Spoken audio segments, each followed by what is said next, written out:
Good morning, everyone. How are y'all doing? It's Jack and Dana again. Say hey. Hi. Today we're going to talk about a little bit of a different topic that we think is relevant and that needs to be discussed. But we most definitely just wanted to address a little bit about the issue of everything that's going on in the world with the COVID and with the George Floyd situation, and we just can't stress that how important that is for you to sit down with your family and discuss things like this when it goes on throughout the world. As we know, the world is in an uproar. It's a lot going on in today's world, but it's most important that you have clarity with your family, especially your kids. If you have young adults, young teenagers, sit down and talk with them about what's going on, because you may be surprised on their viewpoints, their outlook, their stance on everything that's going on. And instead of just assuming that, you know, everybody is thinking just like you are in the family, you or maybe your spouse, or one way or another, you know, you sit down and talk to your kids and make sure that they have a place to vent and be able to talk about what's going on today too. Yeah, I just wanted to say, you know, in the household, peace is of the utmost important.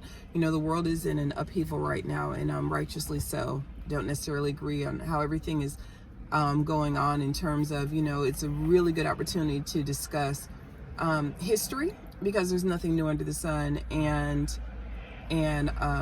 justification and right and wrong in terms of, you know, looting and stealing, just some basic principles that people need to realize, that even in the midst of, you know, where the country is at right now, it's important for you to let your children know that that doesn't justify, you know, businesses being ruined and people stealing.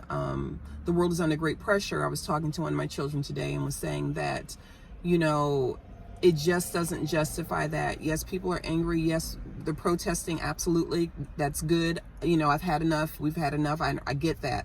I completely get it. 110%.